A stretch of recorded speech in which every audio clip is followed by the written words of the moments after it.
Praise lord అందరికీ. మనం 56 కీర్తనలు 8వ వచనాన్ని తీసుకోబోతున్నాను.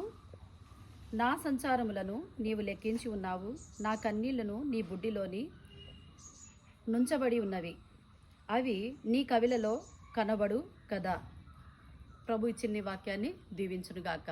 మరి ఈ సారాంశం ఏమిటంటే, మరి ప్రభు యొక్క మాటలను మనం విని ఉన్నప్పుడు, దేవుని వాక్యాన్ని మనం ధ్యానించుచున్నప్పుడు, ఈ మాటలంట తల్లిదండ్రుల యొక్క కన్నీళ్ళు బుడ్డిలో ఆయన రాజ్యములో ఉంటాయంట.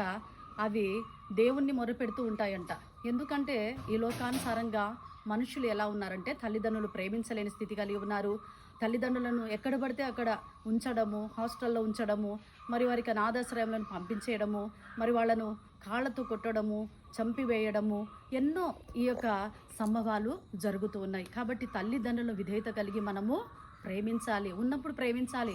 వారు చనిపోయిన తర్వాత నేను అది చేయలేకపోయాను, ఇది చేయలేకపోయాను, వాళ్ళకు మంచిగా పెట్టలేకపోయాను, నాకు మంచి ధనం కలిగి ఉంది, అమ్మ ఉన్నప్పుడు లేకపోయి ఉన్నది అనే ఆ యొక్క వేదన వ్యక్తపరుస్తూ ఉంటారు. వారికి నిద్రించినప్పుడు కూడా మంచి నిద్ర యువులు ఉండవు.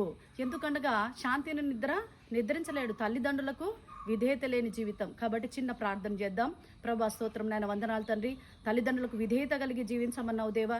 ఎంతోమంది తల్లిదండ్రులను ద్రోహంగా చేస్తూ ఉన్నారు. వారి కాళ్ళతో చేతులతో రువి నొప్పి కలగజేసి ప్రేమించలేని స్థితి కలిగిన ఆ బిడ్డలను మార్పు మారుమనసు హృదయం యేసు పరిశుద్ధ నామములో దయ చేయబడునుగాక.